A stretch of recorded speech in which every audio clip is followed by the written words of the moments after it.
Hello മക്കളെ, അപ്പൊ നമ്മുടെ മാനുഫാക്ചറിങ് ഇൻഡസ്ട്രി എന്ന് പറയുന്ന ചാപ്റ്റർ ആയിരുന്നു പഠിച്ചുകൊണ്ടിരുന്നത്.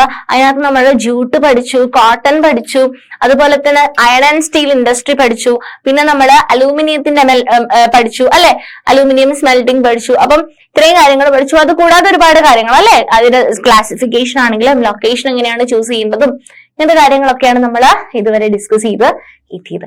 ഇനി നമ്മൾ നെക്സ്റ്റ് ഒരു ഇൻഡസ്ട്രി പഠിക്കാൻ പോവാണ്, ദാറ്റ് ഈസ് chemical industries.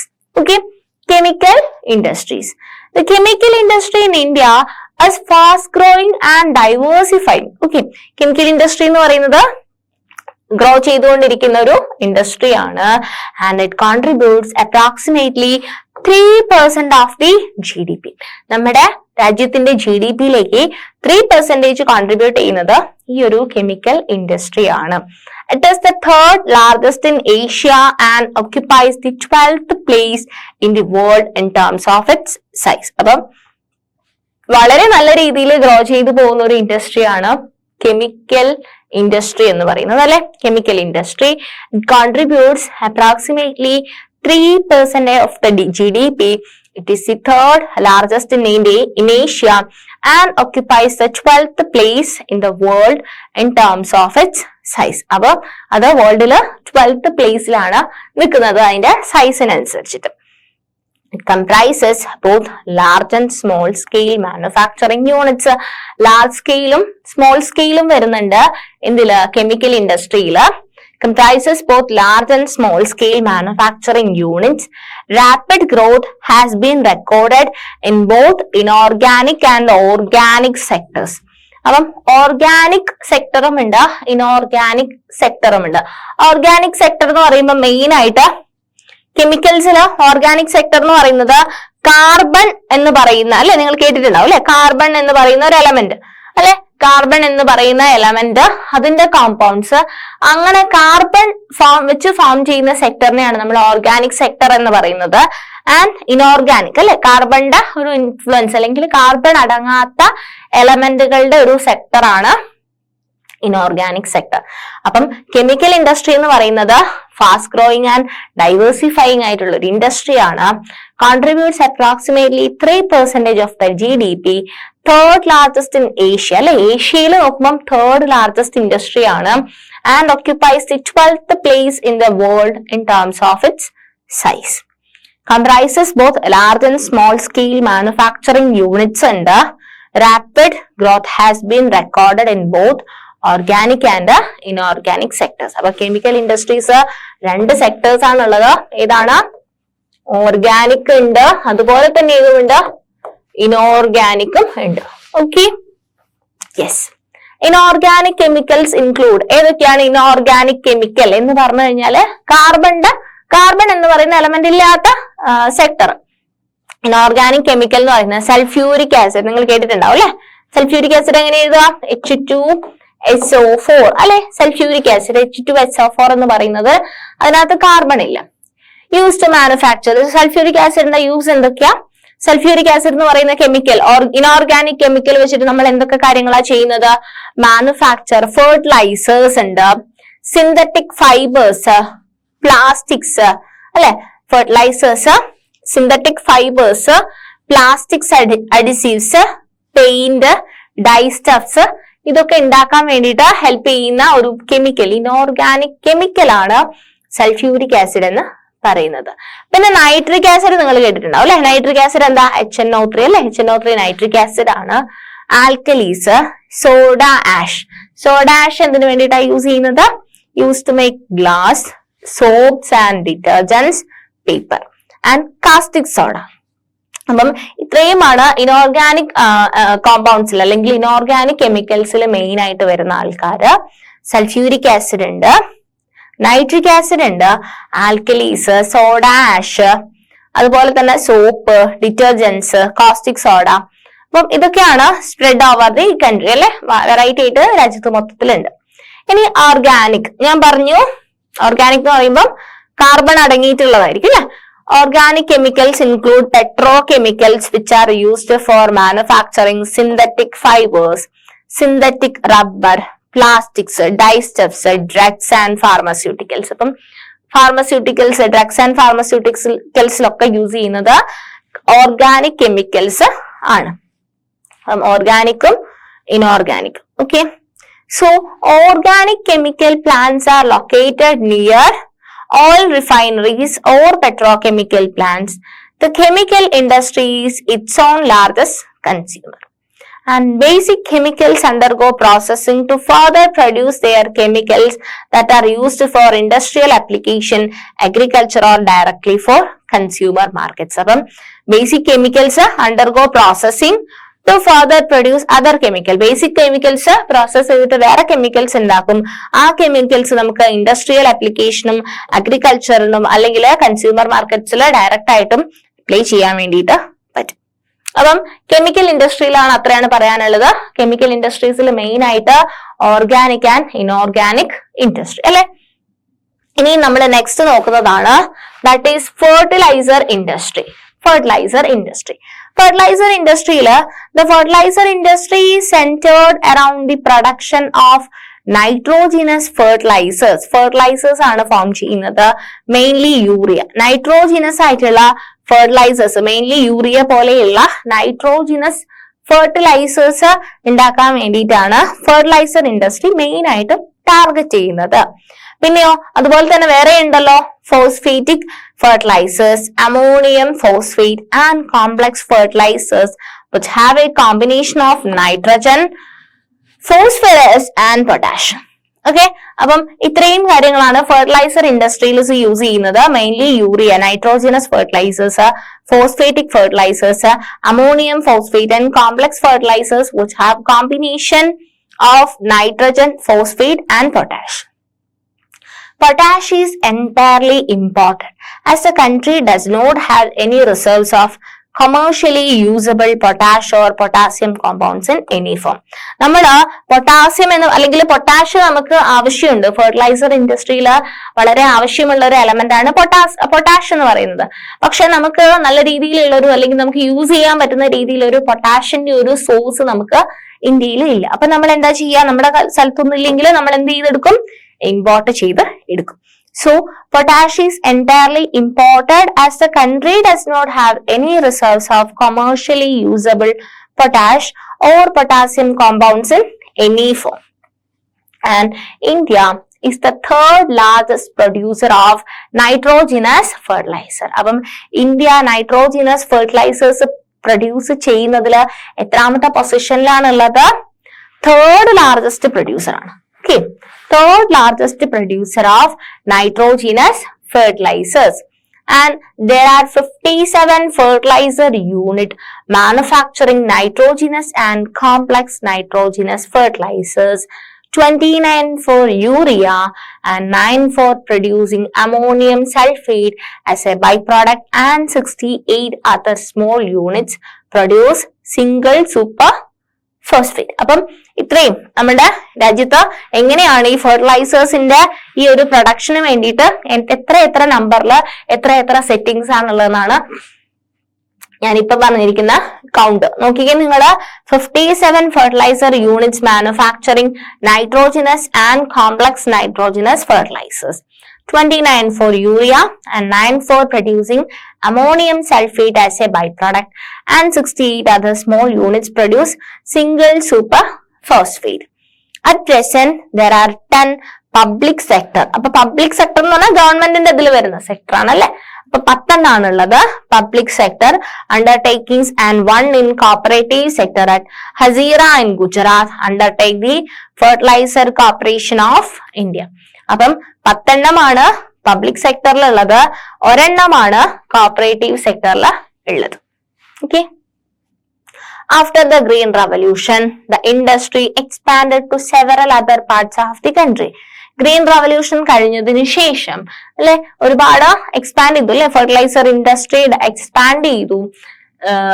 കാരണം കൂടുതൽ പ്രൊഡക്ഷൻ നടത്താൻ വേണ്ടിയിട്ട് അല്ലെ, ഫുഡ് പ്രൊഡക്ഷന് വേണ്ടിയിട്ട് ഗുജറാത്ത്, തമിഴ്നാട്, ഉത്തർപ്രദേശ്, പഞ്ചാബ്, കേരള ഇതൊക്കെയാണ് ഹാഫ് ദി ഫെർട്ടിലൈസർ പ്രൊഡക്ഷൻ. ഇത്രയും കൺട്രീസ് ആണ് കൂടുതലായിട്ട് അല്ലെ. രാജ്യം മൊത്തത്തിൽ ഒരുപാട് 100 ഫെർട്ടിലൈസർ പ്രൊഡക്ഷൻ ഉണ്ടാക്കുന്നുണ്ടെങ്കിൽ അതിനകത്ത് 50 ഉണ്ടാക്കുന്നത് ഇത്രയും സ്റ്റേറ്റ്സ് കൂടി ചേർന്നിട്ടാണ്. ഏതൊക്കെ സ്റ്റേറ്റ്സാ? ഗുജറാത്ത് ഉണ്ട്, തമിഴ്നാട് ഉണ്ട്, ഉത്തർപ്രദേശ് ഉണ്ട്, പഞ്ചാബ് അല്ലെ. Gujarat, Tamil Nadu, Uttar Pradesh, Punjab and Kerala contribute towards half the fertilizer production. Gujarat, Tamil Nadu, Uttar Pradesh, Punjab and Kerala contribute towards half the fertilizer production. Other significant producers are, വേറെ ആരൊക്കെയാ? നിങ്ങൾ ഇത്രയും മസ്റ്റ് ആയിട്ടും പഠിക്കുക, ബാക്കിയുള്ള സ്റ്റേറ്റ്സും ഒന്ന് ഓർത്ത് വെക്കുക. That is Andhra Pradesh, Odisha, Rajasthan, Bihar, Maharashtra, Assam, west Bengal, Goa, Delhi, Madhya Pradesh and Karnataka. അപ്പൊ നിങ്ങൾ വിചാരിക്കും രാജ്യത്തിന്റെ എല്ലാ കൺട്രീസിലും ഉണ്ട്, എല്ലാ സ്റ്റേറ്റ്സിലും ഉണ്ടല്ലോ എന്ന്. ഓൾമോസ്റ്റ് അല്ലെ, കുറെയൊക്കെ സ്റ്റേറ്റ്സിലുണ്ട്, എക്സ്ക്ലൂഡഡ് ആയിട്ടുള്ള സ്റ്റേറ്റ്സിലും ഉണ്ട്. ഇത്രയും കാര്യങ്ങൾ, ഇത്രയും പേരുകൾ നിങ്ങൾ മസ്റ്റ് ആയിട്ട് ഓർത്ത് വെക്കുക. ബാക്കി സ്റ്റേറ്റ്സ് നിങ്ങൾ ജസ്റ്റ് ഒന്ന് ഓർത്ത് വെക്കുക. ഇത് മസ്റ്റ് ആണ്. ഗുജറാത്ത്, തമിഴ്നാട്, ഉത്തർപ്രദേശ്, പഞ്ചാബ് ആൻഡ് കേരള. കാരണം അത്രയും കൺട്രീസ് ആണ് ഹാഫ് ഓഫ് ദി കോൺട്രിബ്യൂഷൻ ചെയ്യുന്നത്. ബാക്കിയുള്ള കൺട്രീസ് ഒക്കെ കുറച്ച് കോൺട്രിബ്യൂഷൻ ഉണ്ട്. സോ അത്രയാണ് നമുക്ക് ഫെർട്ടിലൈസർ ഇൻഡസ്ട്രീനെ പറ്റിയിട്ട് പറയാനുള്ളത്. ഓക്കെ, ഫെർട്ടിലൈസർ ഇൻഡസ്ട്രി എന്താണ്, എത്ര തരത്തില്, ഏതൊക്കെ കൺട്രീസ്, ഏതൊക്കെ സ്റ്റേറ്റ്സ് ആണ് കോൺട്രിബ്യൂട്ട് ചെയ്യുന്നത്, ഇത്രയും കാര്യങ്ങളാണ് നമ്മൾ പറഞ്ഞു വെച്ചത്. ഇനി നെക്സ്റ്റ് ഒരു ഇൻഡസ്ട്രി ആണ്, that is cement industry. Cement industry എന്ന് പറയുന്നത്, cement is essential for construction activities such as building houses, factories, bridges, roads, airports, dams and for other commercial establishment. അല്ലെ, സിമെന്റ് എന്ന് പറയുന്ന സാധനം വളരെ ഇമ്പോർട്ടന്റ് അല്ലേ? നിങ്ങൾക്കൊരു വീട് വെക്കണം, എത്ര സിമെന്റ് വേണം അല്ലെ? അപ്പം അല്ലെങ്കിൽ ഒരു ബിൽഡിംഗ് ഉണ്ടാക്കണം, ഒരുപാട് സിമെന്റ് വേണം. സ്കൂൾസ്, ഇഷ്ടം പോലെ സ്കൂൾസ്, ഹോസ്പിറ്റൽസ് ഒക്കെ ഉണ്ടാകുന്നുണ്ട് അല്ലെ? ഇതൊക്കെ ബിൽഡിംഗ് കൺസ്ട്രക്ട് ചെയ്യണമെങ്കിൽ എന്ത് വേണം? സിമെന്റ് വേണം. അപ്പം സിമെന്റ് എന്ന് പറയുന്നത് essential for construction activity. Cement is essential for construction activity such as building houses, factories, bridges, roads, airports, dams and for other commercial establishment. This industry requires bulky and heavy raw material. അല്ലെ, ഈ cement ഇൻഡസ്ട്രിക്ക് വേണ്ട raw material അല്ലെ, cement ഉണ്ടാക്കാൻ വേണ്ടിയിട്ട് ആവശ്യമുള്ള raw material എന്ന് പറയുന്നത് ബൾക്കിയും ഹെവിയുമായിട്ടുള്ള റോ മെറ്റീരിയൽ ആണ്. എക്സാമ്പിൾ ആണ് limestone, silica, alumina and gypsum. Okay, setting time ഒക്കെ നിയന്ത്രിക്കാൻ വേണ്ടിയിട്ടാണ് ജിപ്സം ഒക്കെ സിമെന്റിൽ ആഡ് ചെയ്യുന്നത്. So bulky and heavy raw material ആയിട്ടുള്ള limestone, silica, alumina and gypsum. Coal and electric power are needed apart from rail transportation. അപ്പം ഈ cement ഇൻഡസ്ട്രിക്ക് rail ട്രാൻസ്പോർട്ടേഷനും വേണം, അതുപോലെ തന്നെ ഇലക്ട്രിക് പവറും കോളും ആവശ്യമുണ്ട്. Industry has strategically located plants in, എവിടെയാണ് സിമെന്റ് ഇൻഡസ്ട്രി കൂടുതലായിട്ടും ഉള്ളത്? ഗുജറാത്തിലാണ് അല്ലെ. That have suitable access to the market in the Gulf countries. Gulf കൺട്രീസിലേക്കുള്ളൊരു സ്യൂട്ടബിൾ ആയിട്ടുള്ള ഒരു മാർക്കറ്റിംഗ് നടക്കുന്ന സ്ഥലമാണ് ഗുജറാത്ത് എന്ന് പറയുന്നത്. സോ ആ ഒരു മാർക്കറ്റിംഗ് ലക്ഷ്യത്തോടു കൂടി അല്ലെ, ഞാൻ പറഞ്ഞു ഒരുപാട് ക്രൈറ്റീരിയകൾ ഉണ്ട് അല്ലെ, നമ്മളൊരു ഇൻഡസ്ട്രി എവിടെയാ പ്ലേസ് ചെയ്യുന്നതെന്നുള്ളത്. സോ ഗൾഫ് കൺട്രീസും ആയിട്ടുള്ള ഒരു മാർക്കറ്റിംഗിന് വേണ്ടിയിട്ട് മോർ സ്യൂട്ടബിൾ ആയിട്ടുള്ള ഒരു സ്ഥലമായിട്ട്, അതുകൊണ്ട് തന്നെ cement industry has strategically located plants in, എവിടെയാ? ഗുജറാത്ത്. സോ സിമെന്റ് ഇൻഡസ്ട്രി എന്ന് പറയുന്ന ഇൻഡസ്ട്രിയെ പറ്റിയിട്ടാണ് പറയുന്നത്. സിമെന്റ് എന്ന് പറയുന്നത് എസെൻഷ്യൽ ആയിട്ടുള്ള ഒരു സാധനമാണ് അല്ലെ. നമുക്ക് എന്തൊരു ഡെവലപ്മെന്റ് നടത്തണം എന്നുണ്ടെങ്കിലും അല്ലെങ്കിൽ എന്തൊരു കൺസ്ട്രക്ഷൻ വർക്ക് നടത്തണമെന്നുണ്ടെങ്കിലും അവിടെ എന്ത് വേണം? സിമെന്റ് വേണം. And cement is essential for construction activities such as building houses, factories, bridges, roads, airports, dams, and for other commercial establishment. This industry requires bulky and heavy raw materials like limestone, silica, alumina, and gypsum. Coal and electric power are needed apart from rail transportation. The industry has strategically located plants in Gujarat that have suitable access to the market in the Gulf countries. First cement plant was set up in Chennai in 1904. അപ്പം നമുക്ക് നമ്മുടെ കൺട്രിയില് ഫസ്റ്റത്തെ സിമെന്റിന്റെ industry അല്ലെങ്കിൽ സിമെന്റിന്റെ plant setup in എവിടെയാണ്? ചെന്നൈയിലാണ്. ഏത് വർഷമാണ്? 1904. After independence, ഏത് വർഷം ഇൻഡിപെൻഡൻസ് കിട്ടിയേ? 1947 അല്ലെ? 1947 ശേഷം the industry expanded control of price and distribution since 1989 and other policy reforms led the cement industry to make rapid strides in capacity, process, technology and production. There are 128 large plants. നിങ്ങൾ ഈ number ഓർത്തു വെച്ചോളെ. അത്രയും huge എമൗണ്ടിൽ നമുക്ക് ആ cement industry develop ആയിക്കൊണ്ടിരിക്കുകയാണ്. There are 128 large plants and 332 cement plants അല്ലെ, വലുതും ചെറുതുമായിട്ട് ഉണ്ട് in the country. India produces A variety of cement. ഇന്ത്യയില് നമ്മള് വെറൈറ്റി ഓഫ് സിമെന്റ് പ്രൊഡ്യൂസ് ചെയ്യുന്നുണ്ട്. ഇംപ്രൂവ്മെന്റ് ഇൻ ദ ക്വാളിറ്റി, അപ്പം വലുതും ചെറുതുമായിട്ട് അല്ലെ, എത്ര വലുതായിട്ട് എത്ര എണ്ണ ഉള്ളത്? 128 ലാർജ് പ്ലാന്റ്സ് ഉണ്ട്, ചെറുതായിട്ട് 332 സിമെന്റിന്റെ പ്ലാന്റ് ഉണ്ട്. Improvement in the quality has found the producer a readily available market in East Asia, Middle East, Africa and South Asia, apart from a largely demand within the country. അപ്പൊ നമ്മുടെ സിമെന്റിന്റെ quality improve ചെയ്യുന്നുണ്ട്. നമ്മൾ ഉണ്ടാക്കുന്ന സിമെന്റിന്റെ quality നല്ല quality cement ആയതുകൊണ്ട് തന്നെ has found the producer a readily available market. നമുക്ക് നമ്മുടെ കൺട്രിയിൽ തന്നെയും നല്ലൊരു മാർക്കറ്റ്, നല്ലൊരു ബിസിനസ് ഉണ്ട്. അതുപോലെ തന്നെ east Asia, middle east, Africa and south Asia അല്ലെ. അപ്പൊ നമ്മുടെ കൺട്രിയിലും ഉണ്ട്, നമ്മൾ പുറത്തേക്കും എന്ത് ചെയ്യുന്നുണ്ട്? സിമെന്റിന്റെ ഒരു മാർക്കറ്റിംഗ് വരുന്നുണ്ട്. This industry is doing well in terms of production as well as export. അപ്പൊ പ്രൊഡക്ഷനിലാണെങ്കിലും എക്സ്പോർട്ടിലാണെങ്കിലും നമ്മൾ കുറച്ച് എക്സ്പോർട്ട് ചെയ്യുന്നുണ്ട്. നമ്മൾ പ്രൊഡ്യൂസ് ചെയ്യുന്നത് നല്ല ക്വാളിറ്റി സിമെന്റ് ആണ്. Efforts are being made to generate adequate domestic demand and supply in order to sustain this industry. അപ്പം നമുക്ക് കറക്റ്റ് ആയിട്ടുള്ള ഡൊമസ്റ്റിക് ഡിമാൻഡും അത് മീറ്റ് ചെയ്യാനുള്ള സപ്ലൈയും നമ്മൾ കൊടുത്തു കഴിഞ്ഞാൽ ആ ഒരു സിമെന്റ് ഇൻഡസ്ട്രി നന്നായിട്ട് സെറ്റ് ആയിട്ട് വരും. ഓക്കെ, നെക്സ്റ്റ് ഒരു ഇൻഡസ്ട്രി ആണ്, that is automobile industry.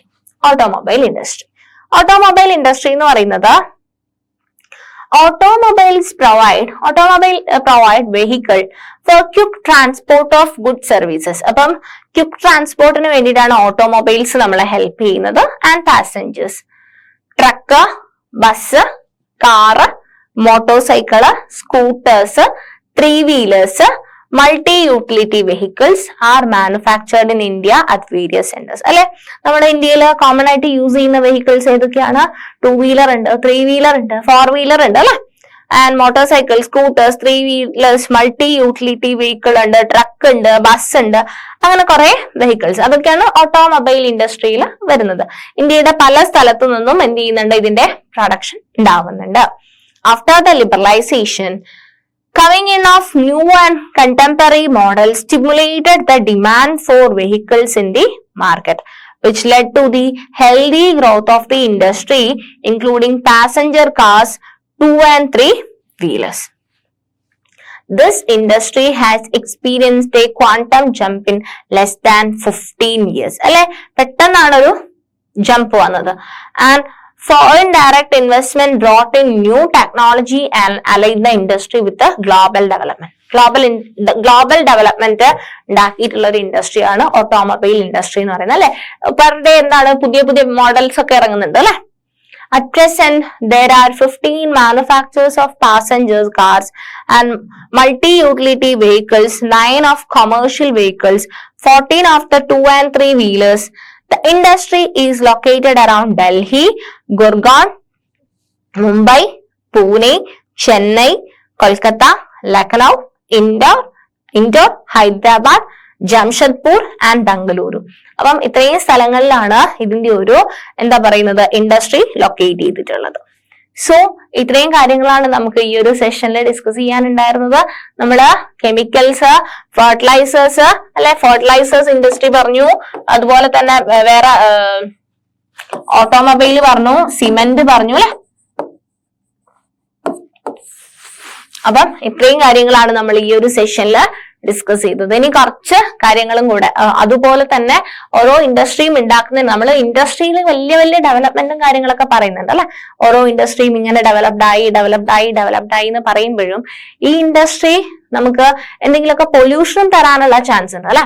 Pollution തരാനുള്ള ചാൻസ് ഉണ്ട്. ആ പൊല്യൂഷനെ പറ്റിയിട്ടാണ് നമുക്ക് നെക്സ്റ്റ് വേറൊരു സെഷനിൽ 1-2 ഇൻഡസ്ട്രീസും കൂടെ പഠിക്കാനുണ്ട്. അത് കഴിഞ്ഞ് നമുക്ക് പൊല്യൂഷനും അതെങ്ങനെ റെഗുലേറ്റ് ചെയ്യാം, കൺട്രോൾ ചെയ്യാം എന്നുള്ള കാര്യങ്ങളും കൂടെ നമുക്ക് നെക്സ്റ്റ് വേറൊരു സെഷനിൽ ഡിസ്കസ് ചെയ്യാം. താങ്ക്